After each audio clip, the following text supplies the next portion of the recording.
Hi, my name is Jim Varenkamp. I'm the Director of Track and Field here at Queen's University of Charlotte. And this past week, we hosted the Royals Challenge. This past year, we had the largest field that we've ever had. We had 80 teams on both sides. Part of that was due to the fact that we had a hurricane that canceled a few of the races the week before, but overall, it was a great field. We had two separate races. The first one that we raced on both the men and the women's side included the NAIA teams that have traveled here because we are hosting the NAIA National Championships later on in the year at McAlpine Creek Park. And the second race after that was comprised of the D1, D2, and D3 teams and junior college teams that were at the meet. As for the Royals, we competed well both on the men's and the women's side. On the men's side, we were fourth overall, finishing second in the Division II section of the competition to nationally ranked Mount Olive.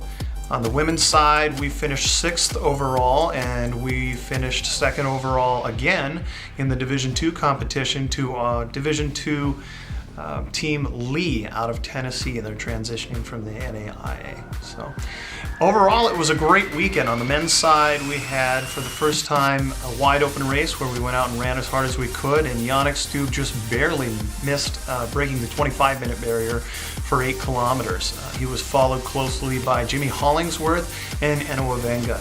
On the women's side, Katie Bird also again raced very, very well. She finished very high on the Division II side.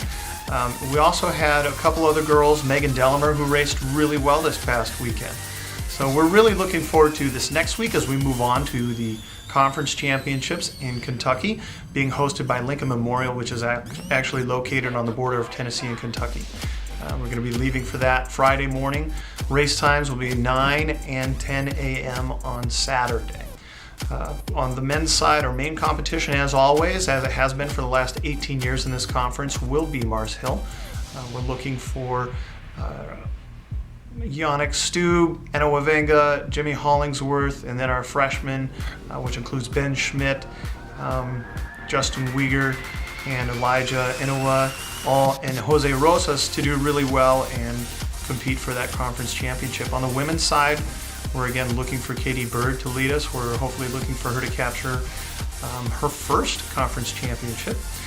And we're looking for freshman Lucy Knoll to run really well in that event as well. Hopefully we'll have some of our upperclassmen, Megan Delamer, and some of the other girls to really run well and have the chance to compete against Wingate for that conference championship. This would be the first time that we would have captured a conference championship in the SAC. So check back next week. Look at queensathletics.com for results. And we hopefully will be talking to you about some conference championships next week as we preview the regional championships, which will be hosted by Wingate. Thanks very much. This has been a wrap-up of the weekend update with Coach Varenkamp, Queen's University of Charlotte.